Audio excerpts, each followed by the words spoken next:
Welcome to Pop Culture Retro, which was recently voted the 15th best podcast by the residents of Golden Years Retirement Community in Boca Raton, Florida. Each show will revisit some of your favorite pop culture memories with insider and outsider perspectives. Now, please help me welcome your hosts, Moosie Drier and Jonathan Rosen. Hello, and welcome to another edition of Pop Culture Retro. I'm Jonathan Rosen, along with Moosie Drier, and we could not be more excited about today's guest. We're both big fans. He's an actor, comedian, and writer. He's an Emmy Award winner. He's been in some of the most iconic and beloved films, such as Batman, Bull Durham. He's worked with people such as Kevin Costner, Robin Williams, Robert De Niro. He started his own comedy series, Arli, and most recently, he was one of the stars of the SNL movie Saturday Night. And of course, he appeared with Moosie in the film The Hollywood Knights. Please help us welcome Robert Wuhl. Robert, thanks so much for joining us today. Hey. You're very welcome. You're very welcome. I appreciate that. We have a lot to cover, but I want to start by going back with you. You grew up in Jersey, so did you do a lot of performing as a kid? A little bit. Some school I was asked in my junior year, I think whatever thing they had planned for the class was junior or senior year, and it was canceled, and they had like 24 hours to put on a show, and they came to me and said, we want you to do the school show. So I did like a mock Johnny Carson show, and I nearly got thrown out of school. The vice principal, a real douchebag named Jack Garrabrant, I think was his name. What an asshole. So what happened was we were doing, I don't know if you were old enough to remember a character who used to be on the Johnny Carson show, who still lives in Las Vegas, named Monty Rock III. Yeah. Okay. Very flamboyant. Yeah. And so he was one of the guests on the panel, very flamboyant.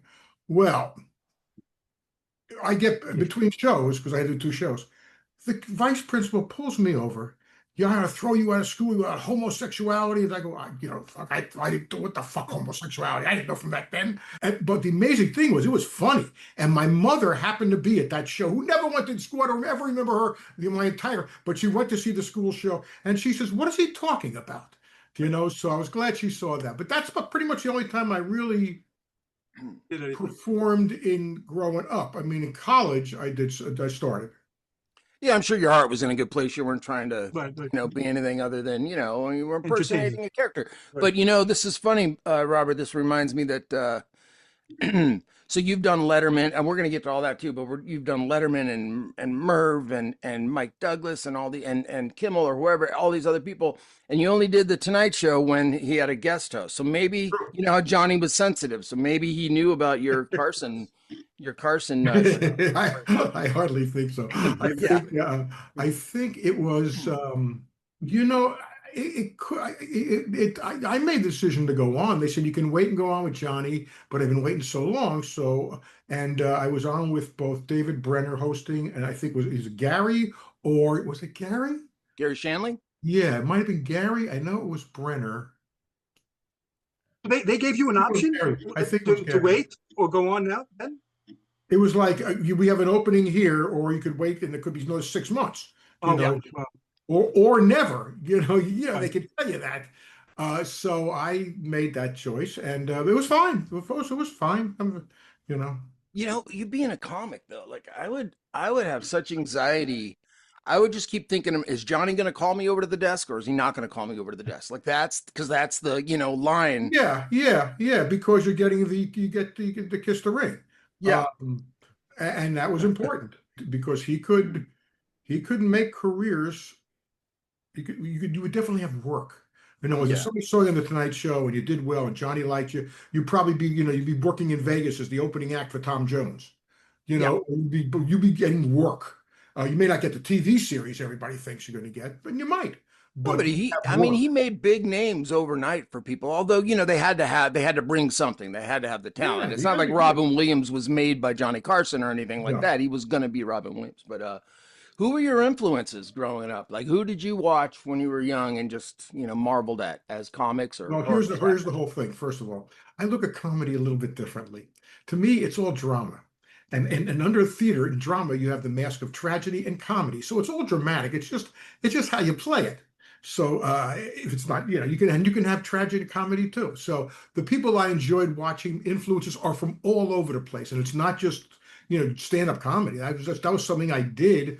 That's why the Carson thing wasn't as big a deal to me because I had no intention of being really a long-time stand-up comic. But that said, to answer your question, growing up, okay, everybody from W.C. Fields to Jack Benny to Cary Grant to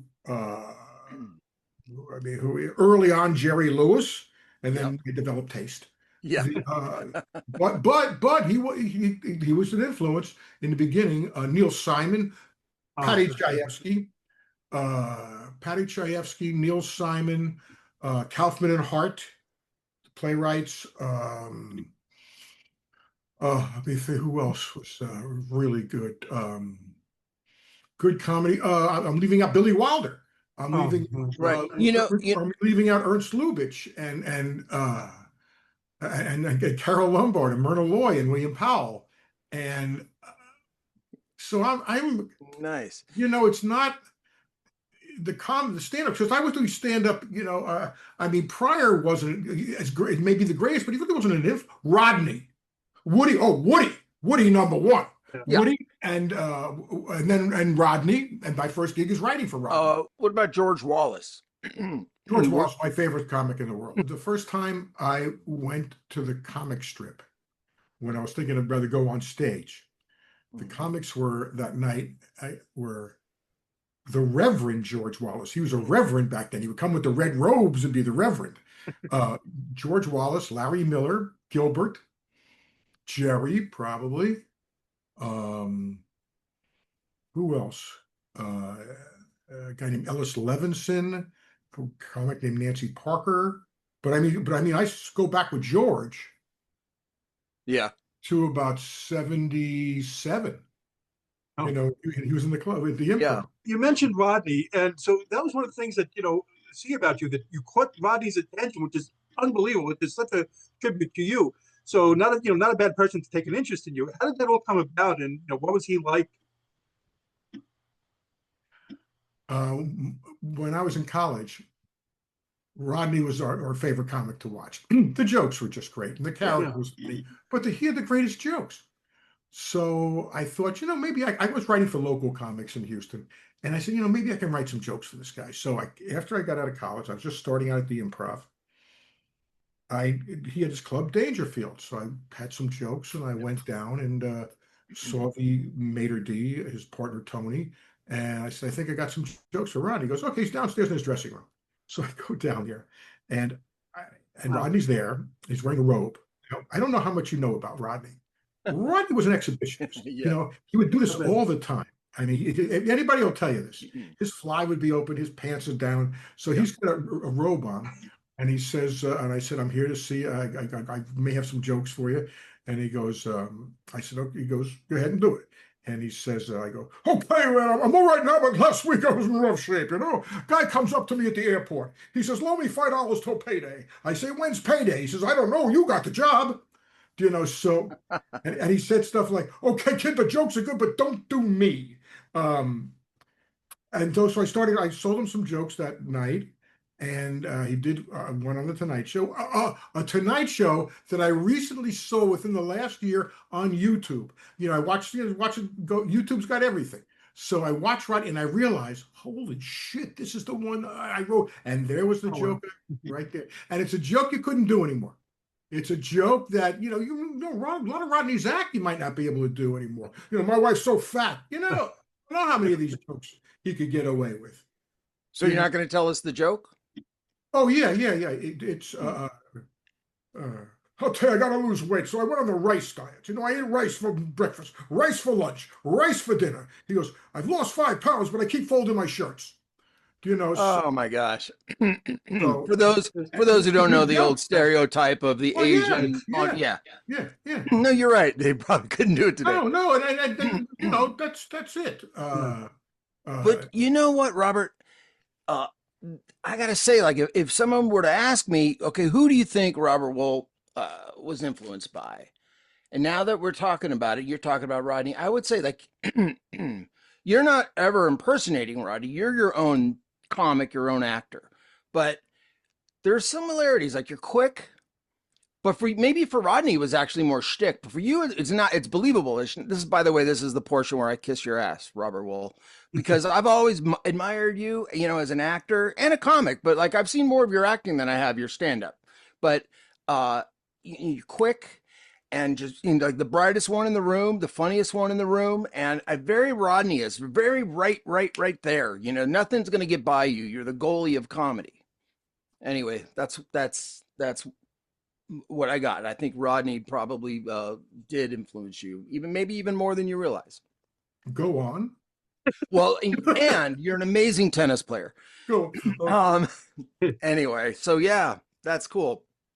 It's cool. So wait, so let's, before we go into your work, your body of work, I found out that, so you did some game shows early on, like you were on the dating game and you were on $100,000 pyramid. What gives? $10,000 pyramid. The economy version. The economy version of that. Okay. Yeah, that was another thing. When I was in college, my buddy and I would watch this, and I said, I think I can win this game. And I go, when I go back up to New York, I'm going to try to be contestant. And I did, and I won. It was great. That's awesome. That is awesome. Well, I had no idea. I didn't know that. Well, hey, that money helped me get started. I want to. So let's go into your career, because your first real part and film, you get every actor's dream and get to be in a film with Moosie Drier in Hollywood Nights. So before we dive into the movie itself, how did you become involved in that? Because I read that originally the producer was there to see someone else before they found you. The producer always sees somebody else. I was working at the Improv, at the Comedy Store. I just come out to LA. And a casting director saw me, brought me in to meet Floyd Mutrix. And basically I because we never had a script per se. I mean, to this day, it's never a shooting script. So, and I just ad-libbed the whole time and made him laugh. And that was I'm so curious, and all these years, like what your perception of that film was in terms of making it. We were going into work and not really knowing what we were going to do. Yeah. Like it was insane. It was insane. I did the film just before that with Floyd Mutrix, and a few of us did. Like Fran Drescher was also in American Hot Wax. And you know who wanted he wanted to? No, you're right. He wanted Jay to play Newborn Turk. Leno, no kidding. Yeah. Interesting. I don't know if I picture that. Well, because you nailed it, brother. Let me tell you something. Okay, Hollywood Nights is like, so I was 14 or 15 when we did that film, and I was a little, like, well, where's the structure? Where's the story? Where is the story? But then I've grown up to realize, listen, people want to laugh. They escaped and they laughed, and that's basically still an ingredient throughout all these years. So we would go in, and there was a script, sort of. But there really wasn't. I mean, I remember reading scenes that I was in that we never even shot. And then there were scenes I was never supposed to be in. He put me with scene where we kidnapped Stuart Penkin's character. Yeah. When we went to the screening, I may have been 15 or whatever, but I was really, really interested in how this is going to come together, or if it's going to come together. It's a cult-like film. People come up to me and recite dialogue. They recite maybe one of my lines and most of your lines. Shit! I could have put on the other T-shirt. You got a nice. Send me a T-shirt that says, big Newborn Turk. In 28 or 24, whatever it was, make Hollywood great again. I mean, there is a cult there. I get all this stuff. Yeah. And actually, the thing was, I saw an earlier cut of it. I've never told this story. And it was a better movie. It was a much better movie. Yeah, much better. And what happened, and it tested really well. And then, of course, the old thing, if something works, don't fix it. Mm-hmm. This was the case. They wanted me to give a patent-like intro to the movie, that this is what we're going to do, and this is what we're going to do, and here we're the knights and everything. And I did it, and it didn't. Wow. It didn't. So rather than just not use it, they recut the movie again. and they kind of chopped it a little bit. However, that being said, it is what it is, and put it this way: my mother went to the premiere. She was totally embarrassed, because what kind of movie is this? Right. Well, but it's not for everybody, it's not. But her son was in a movie. I mean, her son was on a big screen. Excuse me, ladies. Did you hear about the guy with the 5 penises? His pants fit like a glove. Oh, you piece of trash. It's amazing it has lived on. What happened was it became a cult film because it did okay at the box office. It wasn't a hit or anything. But what happened was Hollywood Nights in the early 80s is cable. And Hollywood Nights is one of the first films that went into the rotation. That would be the HBO, whoever it was, would play it 5 times a day. And it would play for a month. And so it was discovered, and fathers would watch it with their sons and laugh together. And it's one of the few, and I hear this over and over and over. And then now it's about 2 generations later, and the sons now watch it with their sons, who watch it with their sons. And it's, and they do here, and you're not going to believe sometimes who does this. I was at Yankee Stadium one time, and I'm sitting in, in the seats there, and a couple of guys come over to me, and they say, "Hey, Robert, would you like to meet the governor? Yeah, the governor. He took over, Cooney, I think his name was." And I go, "Sure, sure. He wants to say hi to you." "Oh, that's very nice." And he goes, "Hey, New Bomb Turk, you're such a pisser. Where's the El Camino?" It's like he starts going on. "Hey, tell me about the one fiddleist or a violin." Yeah. So, and that was the governor of the state. It's like, okay. Well, the film had, first of all, there are some very, very funny bits, I think. I kind of criticize the structure of the story. But there are some funny bits in it, and it's got these, it's got classic cars. It has. That's a lot of people about that. See, I'm not, so I did never. Yeah. You have Michelle Pfeiffer. Her first film. Look at the talent. Look at the talent in this. Floyd could spot talent. Yeah. I mean, you got Stuart Pankin. Yep. You got Tony Danza's first movie. You got Michelle Pfeiffer's first movie. It's one of Fran's first couple of movies. Yeah. Gaylord Sartain, who just passed. I think he just passed about a month ago. Sandy Hellberg. Sandy Hellberg. Very funny people. Very good. What's her name? Used to go out with Springsteen. Joyce Heiser. Joyce Heiser. Yeah, she was Springsteen's girlfriend during that period. A lot of talent. P.R. Paul. I'm still P.R. Paul and Mike Binder. Mike Binder, right? A lot of talent. Yeah, guys, a ton. And that was Stuart Pankin's very first job. I remember he fell out of a truck. He got hurt on the shoot there at the Tubby's thing. I remember him telling me about that. But also William Fraker was the DP. Yes. He was nominated for Heaven Can Wait, and he did beautiful work, and the film looked beautiful. So it had a lot of great elements. And so now, I say, oh, I forget the story structure, and there's probably, 1,000 continuity issues. It had a lot to offer, and I get it now. So. Okay, that's the movie how it came together now here's my story. Like I said, I get this part, and we had half a script, and I got a big part in this movie. So I said, okay, so I'm going to do my stuff, but what the hell? So I wasn't shooting the first day, and all Floyd kept saying, Floyd, he was doing massive amounts of cocaine, and I have to plead guilty to some of this too.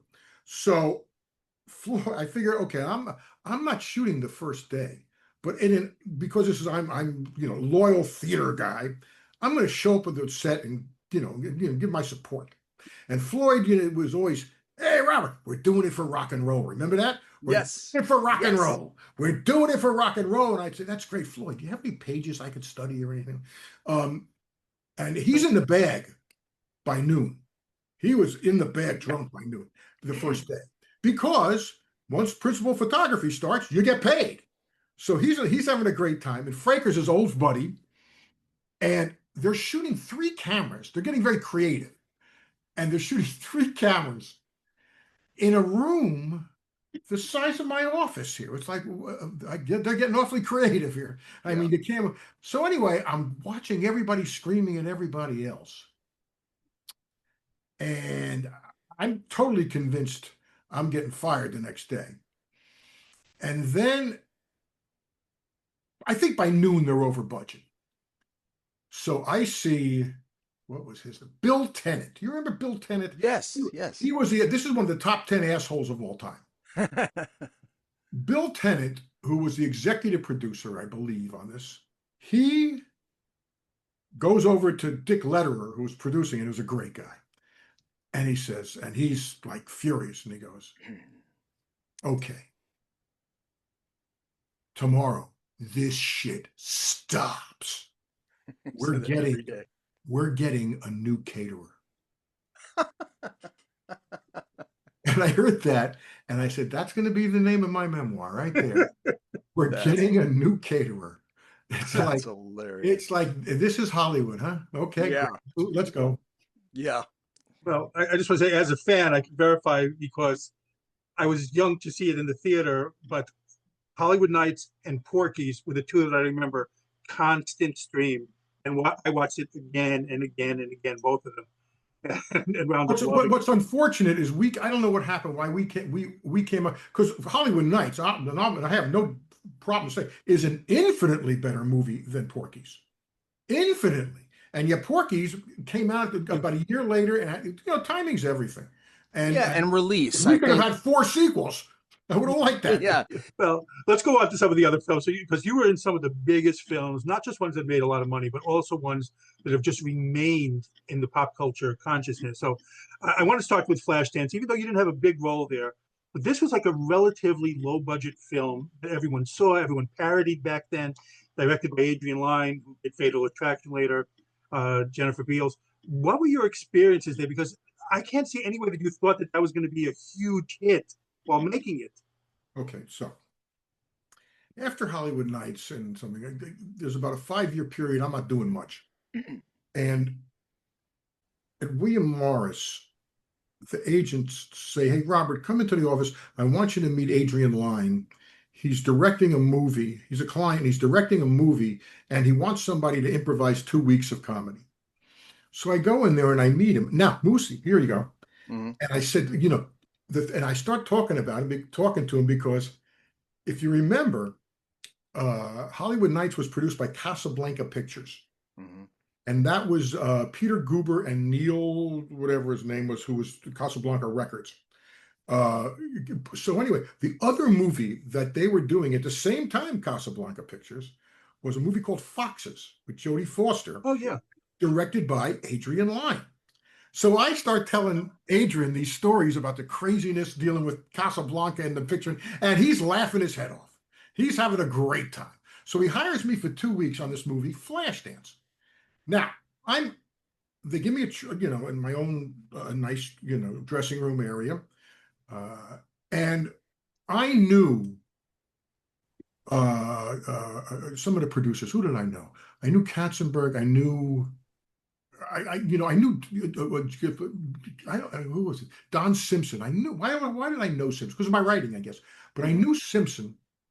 And anyway, they would say, now there's been no more. The reason Flashdance got made, let me back up, is Don Simpson. We had a very successful run as running Paramount. The problem was Don, and this is no secret, had a huge cocaine problem and had overstepped his boundaries, and he couldn't be running the company anymore. So they gave him a sweetheart deal and, production deal as they do.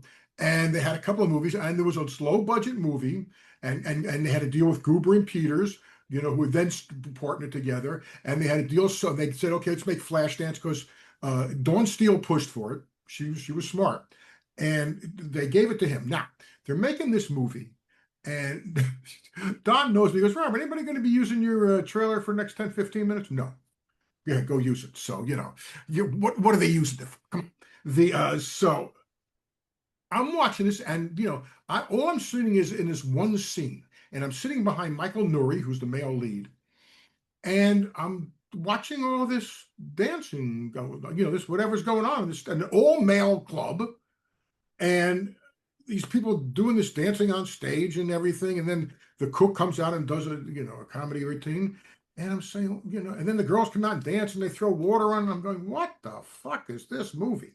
Now, they never shoot a thing of mine. We never did anything. We were so overboard. So, however, when the comic is on stage, this guy who's the cook, he comes on stage. Remember, it's set in Pittsburgh. And he goes, how about, he mentions like Terry Bradshaw or something, and I go, go Steelers, right? And that's on camera. That's my one line in the movie. And okay, so that's it. That's all I get. Now, this movie shot maybe in January, something like that. And it comes about, I don't even remember, about October or something. Somebody says, hey, whatever happened to that movie you did? And I go, I have no idea what the fuck's going to happen with this movie. I said, I have a bunch of people. I mean, I have no idea what this movie is. And it comes out. And of course, it becomes a phenomenon. The interesting thing is, because, bless him, Adrian Lyne kept that line in the movie, I get residuals. Uh-huh. And as you know, residuals are based on box office. So because I said go Steelers and he kept it in, I've gotten more money from Flashdance than I've gotten from, not Batman, but I mean, but I'm not sure it's not second. Bull Durham makes a lot of money, but not like Flashdance money. Well, yeah, there's a piece of the pie you get. Now, Flashdance didn't have nearly as many people in it as maybe Bull Durham or whatever. Right. So sometimes, work as an actor, it's really hard and you get paid appropriately or whatever. And other times you feel like you're stealing money because you said go Steelers and now you're going to your mailbox going, hey, look at this, Yeah. What are you going to do? Otherwise, now, if I didn't have a line, I wouldn't be in the credits. Yeah. Yeah.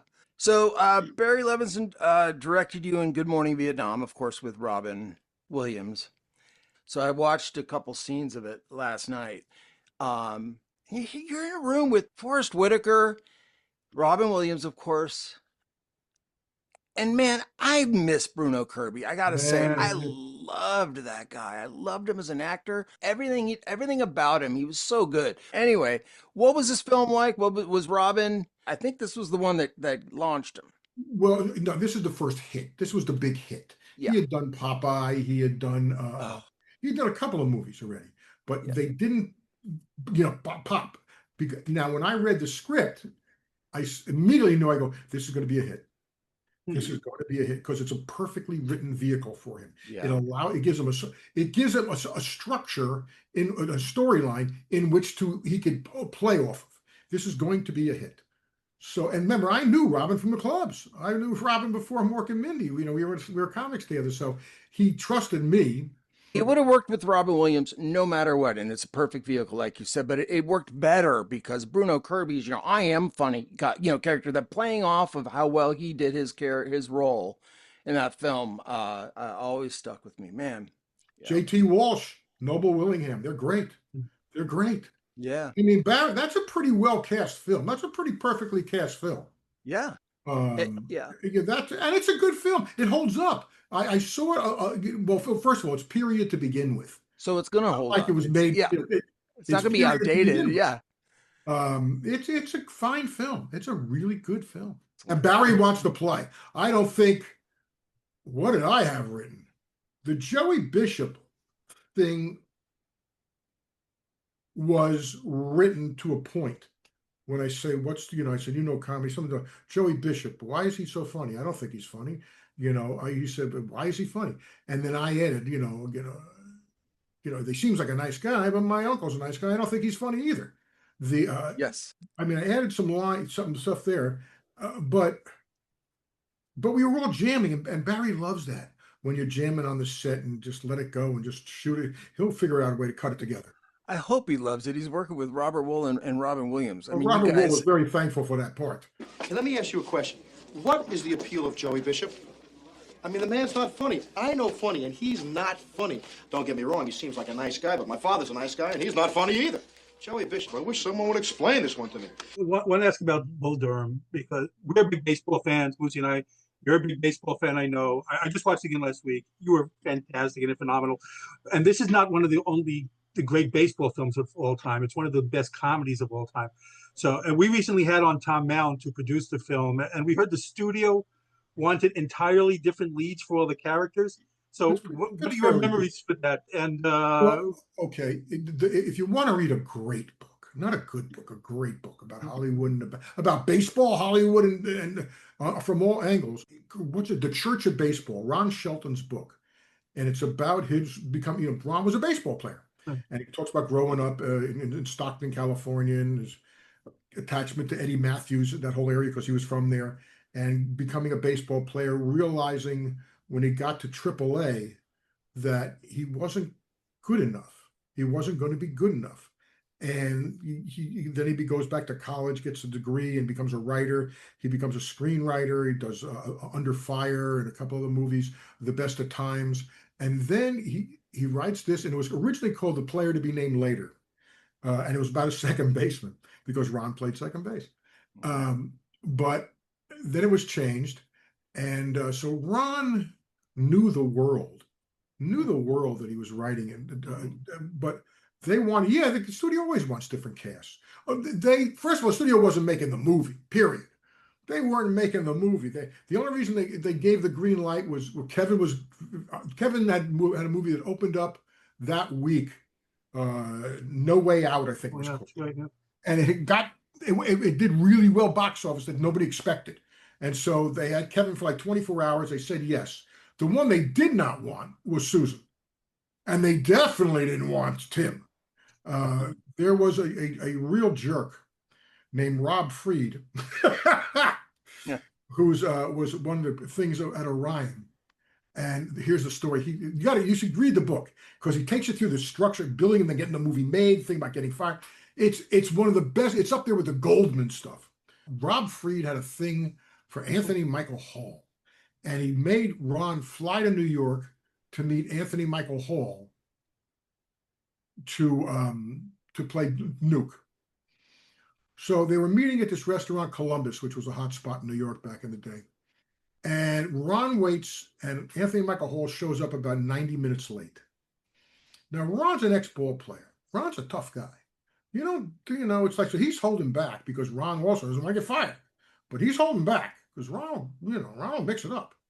So he holds us, and Anthony Michael Hall apologizes for coming in. And so I said, let's talk about the script. And Hall says, well, I'm only about 40 pages in, but here I got some notes. Okay. So Ron is like, how he didn't put him through a wall, I don't know.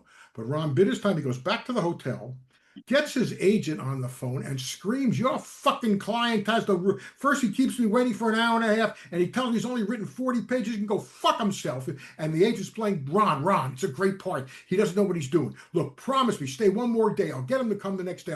So Ron stays one more day. And again, he keeps him waiting. Oh, wow. And he comes in and says, okay, I'm about 75 pages in. And but I got some notes. So Ron just gets out of there. And then then Tim Robbins, everybody had auditioned for it. I mean, everybody from I saw who was the guy in Pulp Fiction? Eric Stoltz. I saw a bunch of people. Oh yeah. So and he wanted, and Tim didn't have much of a track record, but Ron saw something in him, obviously. And Rob Fried says, I'm not going to sign off. And who is going to believe that Tim Robbins is going to wind up with Susan Sarandon? Yeah. Now, my audition that he recounts in the book, he says it's the worst audition of all time. Absolute worst audition. He didn't have many lines. My character didn't have many lines. So Bruno, I call Bruno when I get the script. I said, Bruno, it's the pitching coach, it's minor leagues, here it is. And he says, well, it seems to me that if he's the pitching coach and he's attached to a manager, he would want that manager to do as well as he can because he'll go on with the manager. And I go, I got it. He's a yes man. He's just a big yes man. And my father had played ball. And so I already knew all the jargon, all the hum baby, hum baby, here go, no better here, I got it, you take it, let it go, so I knew all that stuff. So Ron said, I'm all over the place. So I don't have that many lines. And so whenever the manager said something, I just parroted him. That's right. You tell him, Skip, you tell him. He goes, and after it was over, the casting director turned to Ron and apologized for bringing me in. And he said, worst audition I ever saw, hire him immediately. He says he's going to bring something that I can't bring, that he's going to bring a color that because Ron knows how to put together, he's a baseball guy. He knows how to put together a lineup in a ball club. I need, like he said, if I had a problem, go to the left-hander. I could cut to Robert and Trey in the thing. They're going to become a comedy team. And whenever I get in trouble, I'm cutting to them. He goes, Ron, go to the left-hander. Go, he cut to the bullpen. And if you didn't know baseball, he wouldn't have that trick up his sleeve. So that's pretty cool. I agree.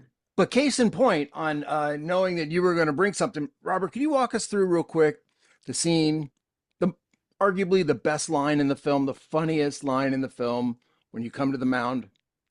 The way the scene is written. Now, the way the scene is written is that he goes to the mound, he goes, what's going on here? And Kevin gives his, Nuke's got his father in the back. The first baseman's girlfriend has put a curse on his glove, and we don't know what to get Millie and Jimmy for a wedding present. We're dealing with a lot of shit here. And my line was, oh, I thought there was a problem. Okay, let's go.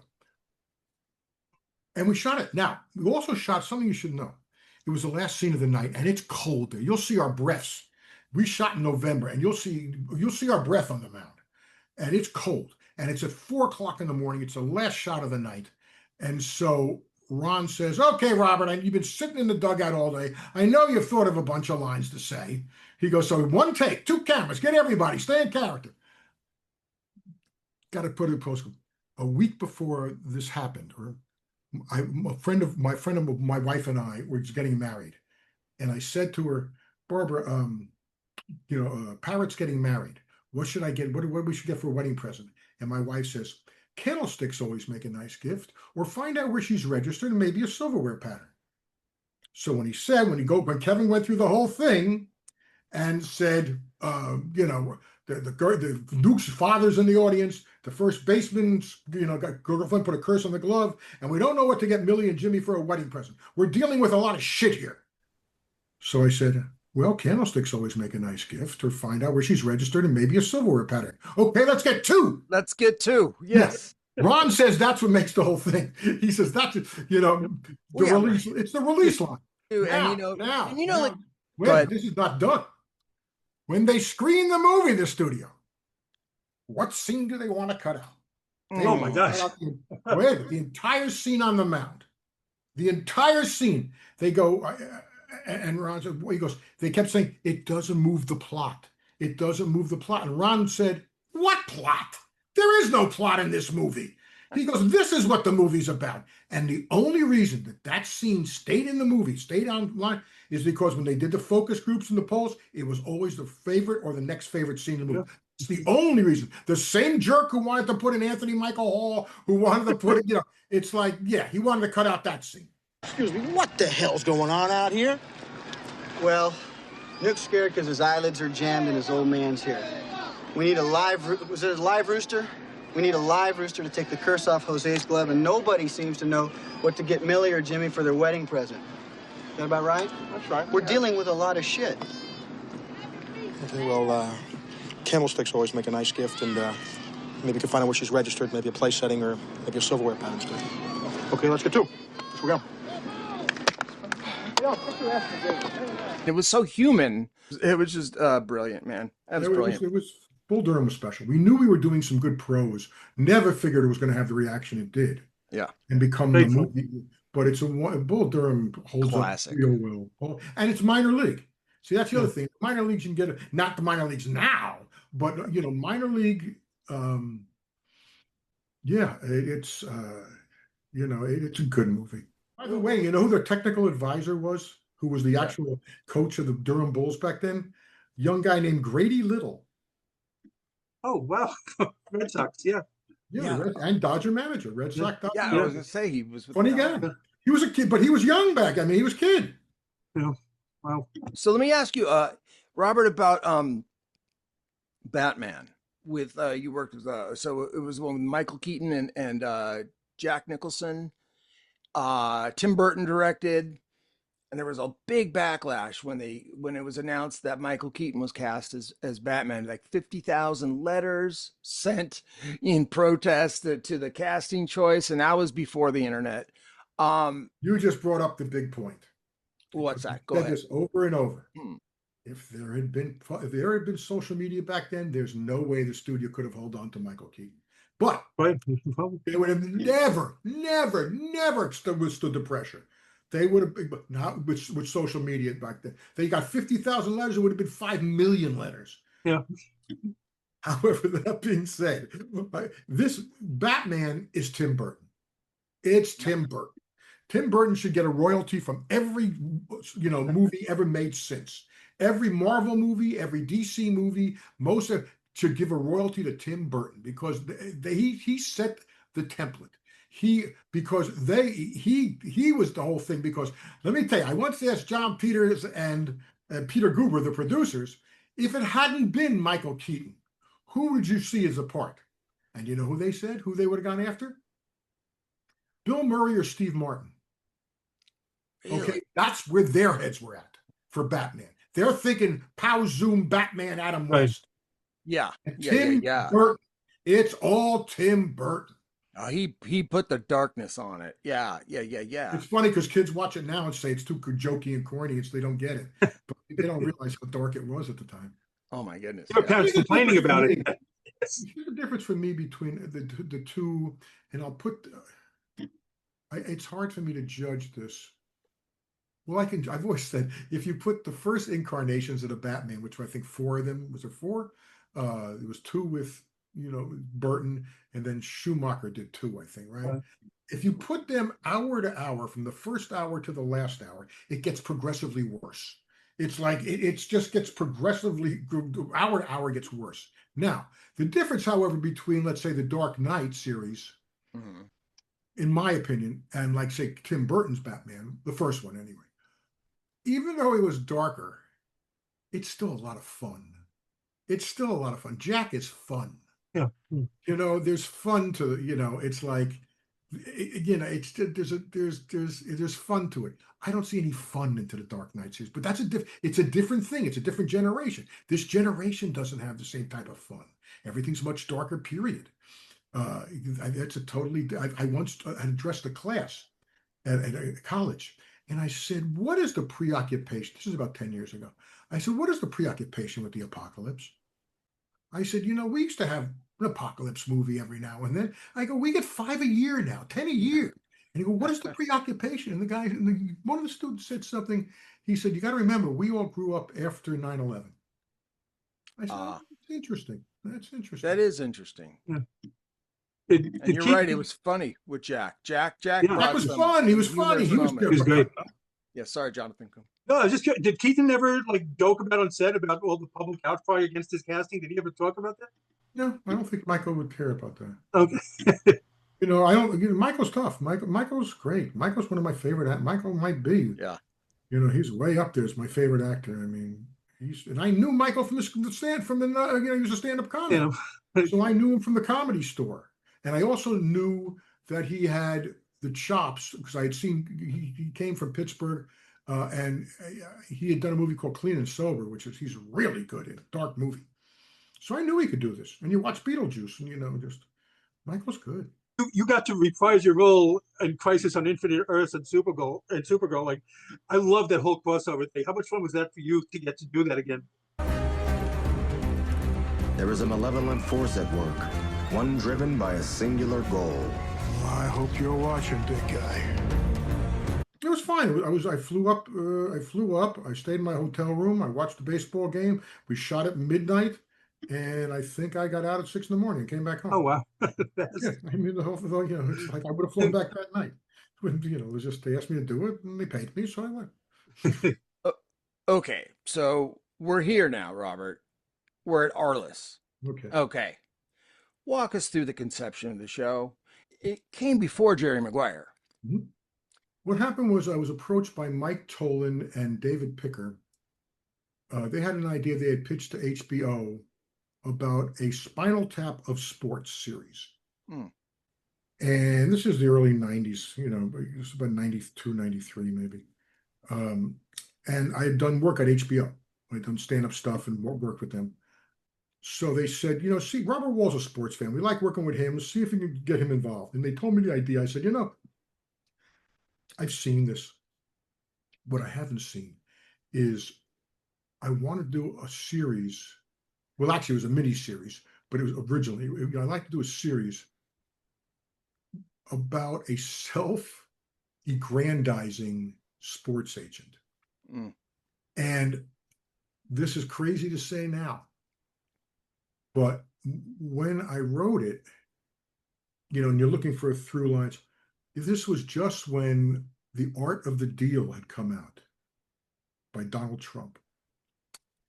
And I read the book, and it's entertaining. I said, I don't believe a word of this. Not a word. Not a word.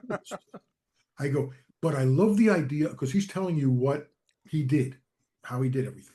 And I said, but I love the idea of the narrator saying what he did and then showing the counterpoint of what actually happened. I said, I like that a lot. And so in it, and if you look at if you watch the episode of Arliss, when the book, when the opening titles come and the book spins, it says Arliss, the art of the sports super agent. And I'm holding a bat just like, it's totally by that book. Now, I totally forgot about this. I forgot about this for 25 years until I had to clear all the music rights to go now on Max. Mm-hmm. And I saw the book and, I said, holy shit. Because this is 1994, five maybe. And, and it's like, holy shit. I just want to go, who would have thought this?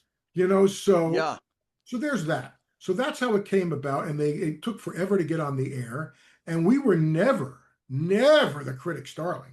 Although we were polarizing. Some critics loved us, and then other people just excoriated us because they didn't watch the show. And I learned a lot of people just hate sports. A lot of people, especially a lot of critics, hate sports. A lot of lifestyles hate sports. Yeah, they didn't play sports. They were envious of people who did. It's just not their world. They don't like the fact that for them, these cretins make a lot of money. It's like they don't like it. So network executives, when they were nerds in high school, got picked on by the jocks or something. I don't know. Yeah. No, not the networks, the critics. Not critics. The networks. No, the critics. Critics. No, some network executives because whoever's criticizing is. I'm just making that up. I don't know. Who knows? No, but I don't think you're wrong. I don't know if it's being picked on. They're resented. Or they just weren't part of the crowd. I get that, but they hate sports. And I said, it's not about sports. It's about, and Fran Lebowitz once came up to me at a dinner and said, I hate sports and I love your show. I said, well, that's because it's not about sports. It's about characters in the world of sports. And that's a totally different thing. Wait, I didn't hear who you said. Was that Annie Leibovitz? Yeah, Fran Lebowitz. Fran Lebowitz. Yeah, okay, sorry. That's how good you are. You sounded like her. I actually missed the name. That's funny. But you guys, you did some really heavy. You wrote some really heavy. Well, that's the thing. They didn't watch these people. They didn't watch the show. It's like.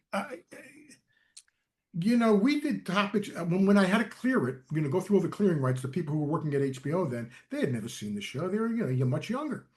And I said, when you watched it, what was the vibe you got? We were surprised at all the social issues that you were bringing up back then. Because we had everything from, drugs to steroids to transgender athletes to gay athletes to domestic abuse. Unwed pregnancies. We had everything going on because this is what happened. I was allowed to do it on HBO. So that was, and they weren't beholden to any sports leagues. So they didn't have any, so I could say whatever I wanted to say, and make the points I wanted to make. But yeah. And then they kept moving the time slot. We were always in a different time slot for, what were we on, 7 seasons? I think we were at a different time slot for the first 4 years. The first 4 or 5 years, a different time slot every time. Then finally, they moved us after Sex and the City, right afterwards. Mm-hmm. And so I knew that they're going to have this enormous crowd Audience. of viewership of women. How do I hold? I'm going to lose audience here. How do I hold on as much as I can to it? And then I said, you do that with Sandra Oh. Let's give her more. Let's give her more. Let's give her more. And we held on. Actually, Smart move. They told me that, by the time we had very good ratings. We had really great ratings, better than most of the shows on now. By the time the show ended, we were almost 50% women. Oh, So wow. that was really interesting. Yeah. I loved it. I loved it. Yeah. And I got to work with some great people. I had everybody from Ed Asner and James Ed Coburn. Asner was the Alzheimer's episode. Yeah. Man, I'm not crying, you're crying. That was really... That was one of my favorites. The one with James Coburn was great because I knew Jimmy, and I said, I got to figure out how to crack this story. I want you to play DiMaggio, the DiMaggio character, because I knew what an asshole DiMaggio was. Yeah. And so, he did. That's the last thing he shot. And in fact, he had to come back and finish it because we needed to get one shot. We had to get it. And if you watch the episode, which is a good episode, what Lindsay Krause is in that one too. If you watch it, you'll see through most of the episode, when it comes to the scene where we got to go through the popcorn, we have to wade through a room of popcorn. He's much thinner. He's much thinner, and he's really struggling to get through it. And then he passed on shortly there. What a great guy. Yeah. What a fucking great guy he was. Yeah. But I was very fortunate. What did it go? 7 seasons? 7 seasons. 7 seasons. And I was once at a baseball. I was once at a baseball game in the owner's box. Frank McCourt was sitting with me. Oh no! And I'm sitting next to Tommy Lasorda, and Tommy was on the show 3 or 4 times. He said, "Robert, how many years did your Arli show go on?" And I said, "We did 7 seasons, 80 episodes." He goes, "I'll tell you what was wrong with your show." Okay. He says, "It was the language. Did you have to use that kind of language?" I said, "Well, we're on HBO." He goes, "I don't give a fuck." And the whole place exploded in laughter, and he had no idea what he had just said. He still owns the parking lot here. Part of it, yeah. So real quick, and you can name Bull Durham. That's okay. What's your favorite baseball film? Let me take Bull Durham out of it. It's just because it's Yeah, it would be Bull Durham, but I just beyond that, if I was going to pick a couple of baseball movies. Ron and I would talk about this all the time, about sports movies in general. And he'd say, first of all, it can't end with the big game. He goes, there's no big games. He goes, the big game. That's just Hollywood bullshit. He says, he goes, the reason that most sports movies fail, or just when I say fail, they are good, is they're told from the point of view of the fan. And the fan only gives a shit about one thing, did the team win or lose? Ron said, I don't know what the fan's thinking, but I know what the guy at second base was thinking, because that was me. And he's thinking, I'm trying to keep my job. And that tells you all you need to know. So that being said, my favorite baseball movies, there's a great movie. You ever see Sugar? Yes, I have actually. Yes, Sugar's a terrific movie. Yeah. Sugar. What is it about? It's about this Dominican kid who you'd swear it's a documentary, but it's not. It's about this Dominican kid who's 16, 17, who's as poor as dirt, and he gets signed by the Kansas City Athletics, and suddenly he goes to Iowa. He doesn't really speak English. And he's put with this farm family, and it's about what happens. This is real. What's this Dominican kid doing, and how many of these kids fail, and what happens to him, and everything. That's a terrific. And suddenly the kid that struck everybody out isn't striking everybody out now. Sugar's a terrific, really underappreciated movie. Okay. That would be one of them. The original Bad News Bears is a great movie. It really is a good film. The original one, because first of all, it could never be done today because it's totally on PC. Yeah. And also, it was Michael Ritchie. When Michael Ritchie was at rolling, I mean, there was 2 or 3 people putting a mirror up to America in that early 70s. It was like Altman, Ashby, and Michael Ritchie. Michael Ritchie did Downhill Racer. He did The Candidate. He did The Bad News Bears. He did a movie called Smile, which is a terrific movie too. But he's just and Bad News Bears is really about America. It's not about. That's what I like about it too. And by the way, even though it's a big game, they lose. It's not like hey, like Rocky. Exactly. It wasn't about whether he won or not. He won in his own right. Right. The other great ones I like, I think 8 Men Out's a good movie, very good movie.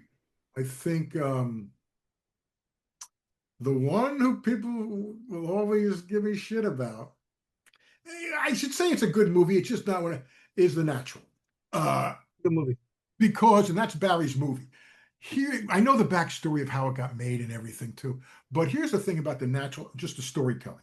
Here's a guy who's a young kid, single, going to play baseball. He gets picked up by a hot chick, takes her home or takes to a hotel.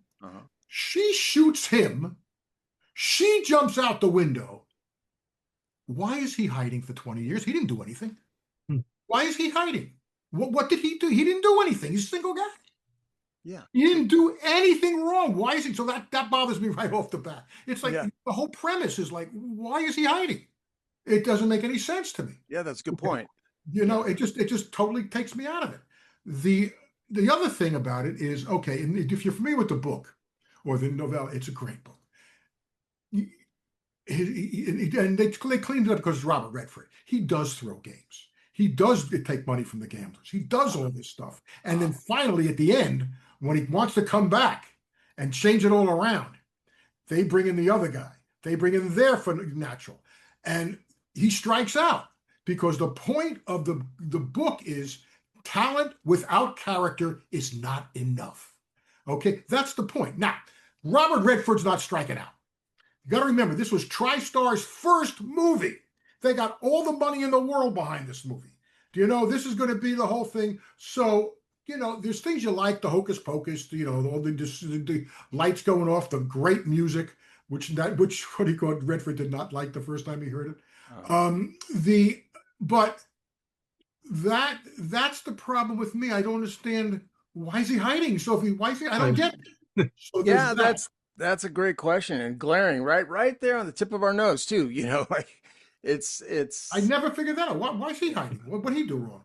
I wonder if the other one, scene or something we didn't know about it. What's that? The other one who's always going to be in the top 3 or 4. I have a short problem. I have a problem with in a minor way. Is Field of Dreams, because it's great. I mean, but then comes this speech at the end. Yeah. This comes speech at the end where James Earl Jones goes, because Roy, it's about baseball. Because baseball reminds us of all that was once good and can be good again. And I go, it's red light. All that was good. How many of those guys coming out from behind that behind that fence are not white? All that is good until 1947, James Earl, you couldn't play. How can you say it reminds us of all that was once good and can be good again? Just take that line out, So that's like, whoa, red light. But it's a wonderful story about fathers and sons. I love that. Yeah. But that line is like, what? Yeah, but yeah. But that, that's just very Hollywood. And that's a great point too. Like, how great could it have been? Bull Durham though is just more of a baseball movie. These others are a little not Disney, and not like The Natural with the lights and the whole. No, people love it. I get it, and it's more popular, and but it always that always bothered me. The whole explain. I hear you. Give me something else. Give me something I could see why he was hiding. Well, listen, did he hide the gun? Did he hide the gun? Give me something. What do you think about baseball right now? That's what we're going to ask you. Yeah. So what are your predictions for this season? Okay, wait, time out. All right, so you're a Yankee fan. No, I'm a baseball fan. You're a baseball. I know. I'm a baseball fan first. I always say that. I do root for my friends, and I have friends. I root for my friends' teams to do well. I'm a big believer. My lifelong saying has always been, life is always better when the home team wins. And I mean, not just in sports, in family events, in politics, in sports, in business. Life is better when the home team wins. It just is. What are your predictions for this season, 2025? How's it going to go, you think? I think Milwaukee is going to win the National League. God, they look good. They do look good, don't they? They're steaming. They're playing good baseball. They're playing crisp baseball. Now, again, anybody gets, I mean, Philadelphia just got the loss of Wheeler. I mean, that's a big hit. That's a big hit. But Milwaukee. By the way, but people in today's game, well, who knows? It's who's hot in October. Like, I'm going to say Milwaukee's not as good as they look. I have to say, everybody says who hot when it gets hot at the time. It's not always true. I mean, when Arizona got into the playoffs about 2 years ago, whatever, they lost like 9 of the last 10 games. And then what happened? People took them for granted or something, and then they won those games because they had better pitching. That's what happened. Yeah. I mean, it's baseball. Who's pitching tomorrow? Momentum is tomorrow's starting pitcher. The so, and if Philadelphia won, I wouldn't be shocked. God forbid. But God forbid that I don't know if their pitching's, but whose is? Milwaukee's is. Yes. The Dodgers bullpen is scary. They're scary. They're very friendly. San Diego's bullpen, on the other hand, is very, very, very good. Yeah, they're very good. But Blake Snell was held out. There's a lot of tread on some of the Dodger arms this season. How could it be tread? They haven't pitched. I'm saying there's a lot of tread. I meaning now there's a lot of tread. Meaning I think that with the tread left. Yeah. We get, Snell and what's his bucket who went to Hart High School here? I always talk about Glasnow. And Ohtani, who didn't pitch well last night, but I'm of course I'm biased. I'm a diehard Dodger fan, baseball fan, but there's no doubt that they have the arms. Glasnow, I followed his career forever. Mm-hmm. I mean, the Dodgers can. No other team, I don't think, could afford to pay Glasnow and Snell for how little they pitch. Yes. I mean, because Glasnow, he's never going to go more than 4 or 5 innings, or he's going to get hurt. He always has a career. Snell is going to get hurt. It's you just have to do that. That's why they bring him in halfway through the season. All the money they spent on that bullpen, that is really a lot of arms just sitting around. And Trinan, I thought would come back better, and I was wrong about Dustin May. I thought Dustin May was practically unhittable at one point when he was young. Like, this kid, and he's no longer here. But Jonathan's a Mets fan, and I'm always, texting him. We'll watch games, whatever, and comment. But I record a lot and watch later, so I'm always, hey, don't tell me. But I think the Mets are a sleeper. I think they're going to get in there. I know they have not looked great lately, but I think the Mets, look at the talent on the team, but I don't know why something about that team scares me as a Dodger fan. I don't see the Mets doing it. No. They may make the playoffs. Their pitching is just, their starting pitching just ain't that good. And they overproduced the first half by a ton. Everybody thought they had pitching problems going into the season, and suddenly when the first third of the season came and they over-excelled, suddenly these problems went away? No. Yeah, I know, but I'm going by feeling. I just feel like the Mets are not going to just walk off into the sunset here in this season. I'll say with what you just said, though. You just said, going into the season, every Met fan always said, why is he signing Frankie Montas? He's not good. And then every Met fan was right. So it's... but it wasn't just that. Everybody said going into the season, they don't have enough starting pitching. I mean, and then right now they don't have enough starting pitching. Now, the bullpen is he got him into the back end. He's still good, but they, today if you go 6 innings, you're an Iron Man. So you still got to have at least 3 other pitchers. It's you better be deep. You better be. Plus, their offense doesn't score a ton of runs. You say so much talent. Once you get past the first, I could say 3, I'd say 4. That's not great talent. Right. The first three, Lindor, Soto, Alonso, Okay, then everybody else, okay, Nimmo's a contributor. Vientos has been awful. We got McNeil. So McNeil is a guy, as they say in the game. He's a guy. I mean, it's all the talent. I'm just going to say, I hope that we can cut this clip out later on in the season and use it when the Mets win the World Series. That's what I'm just going to say. No, so I mean, that's why I don't see. Now, again, a short series, anybody get into the playoffs. Right. Once you get into the playoffs, anything can happen. Anything. Arizona Diamondbacks is a perfect example. Hey, Arizona Diamondbacks, and this idea of home field advantage in baseball means nothing. Zero. Not anymore. Zero. I'll tell you what I did. I'm fortunate that I became friendly with the owner of the Philadelphia Phillies, John Middleton. He invites me to, when they're in the World Series, 3-4 years ago. Okay, so he invites me to go to Philadelphia to go to the game.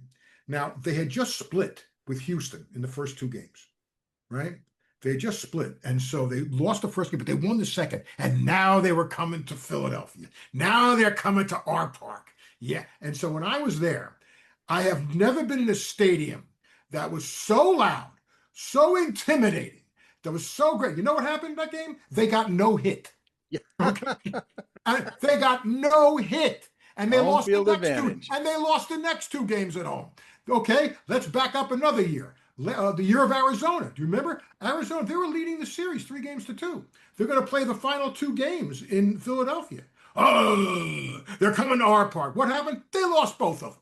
Home field advantage don't mean. You just saw the Mets beat Milwaukee. Home field advantage, the only thing it gives you is last licks.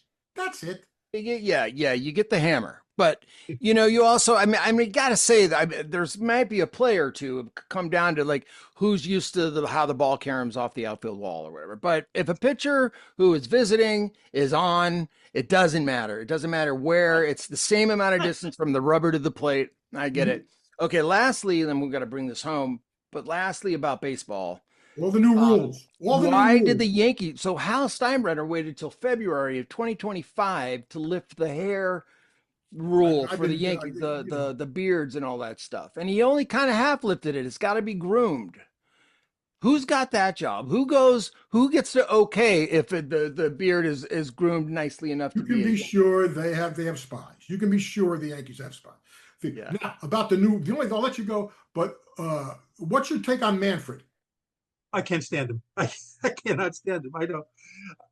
I hate the whole realignment thing right now that he wants to do away with the leagues. If that's the accurate thing, I like the one in the Athletic that had the keeping the leagues intact. Yeah, yeah, that one I can see. I'm more of a traditionalist, and he's apparently not. And I don't love the Ghost Runner. I get it. I miss breaking up a double play, but I get it. That one you have to really get because it ends people's careers, But yeah, I'm not. It feels like to me like Manfred is someone who was not a fan of the game growing up and just wants to put his own personal stamp on something. That's what it feels like. Yeah, that's in it. That's. I couldn't agree less. Really, I think he's the best commissioner that I've been in my lifetime. So these rule changes are fucking great. Every fucking one of them. What? Do you hear anybody clamoring for bringing back the pitcher hitting? Oh no, boy! I can't wait for that pitcher to come up to bat so we can foul off a bug foul first strike.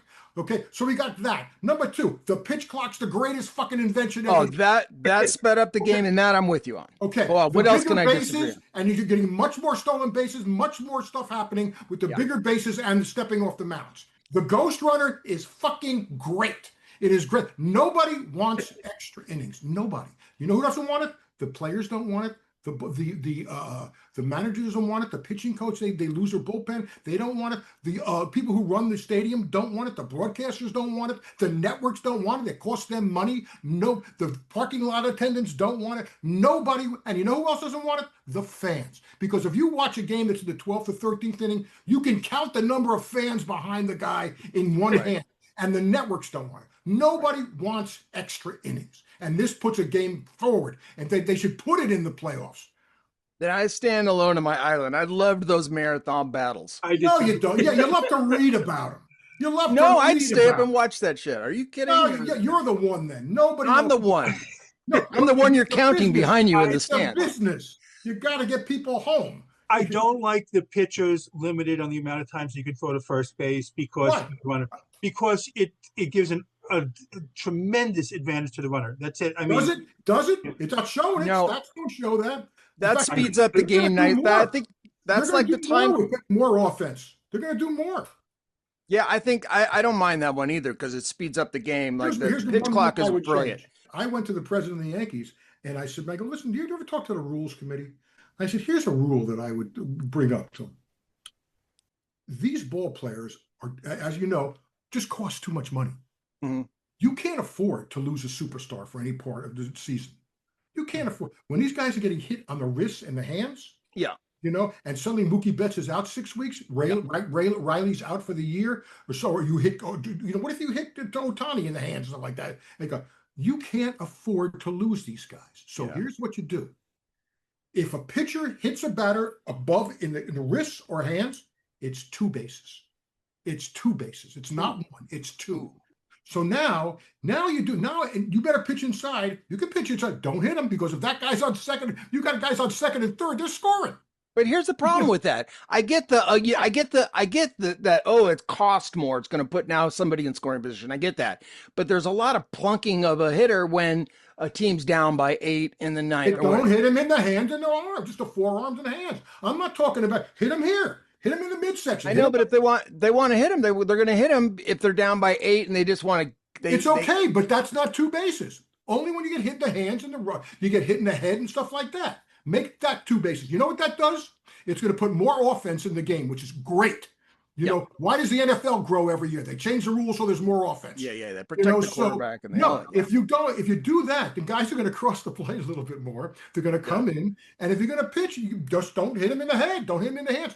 You break a hand, that's a $30 million ball player. What about all the people come to see him play? And Ohtani's not there, Mookie's not there, Judge isn't there. No, you can't afford that. Yeah. I get that. All right. Well. No one's wrong when it's subjective. God damn, I gotta go. Robert, thank you so much for coming on today. It was always, like you said, we were big fans, and it was such a pleasure getting to speak with you. You too, Robert. Guys. All the best to you. Hope the show goes well. Thank you, my old friend. I appreciate it. Really appreciate it. Thank you, Moose. It was great seeing you. Again, this has been Pop Culture Retro. I'm Jonathan Rosen with Moosie Drier. And again, a very special thanks to Robert Wuhl. And please like, comment, and subscribe. Thank you for tuning in to Pop Culture Retro, where no one was hurt during the making of this podcast. Listening to this podcast just makes you really cool.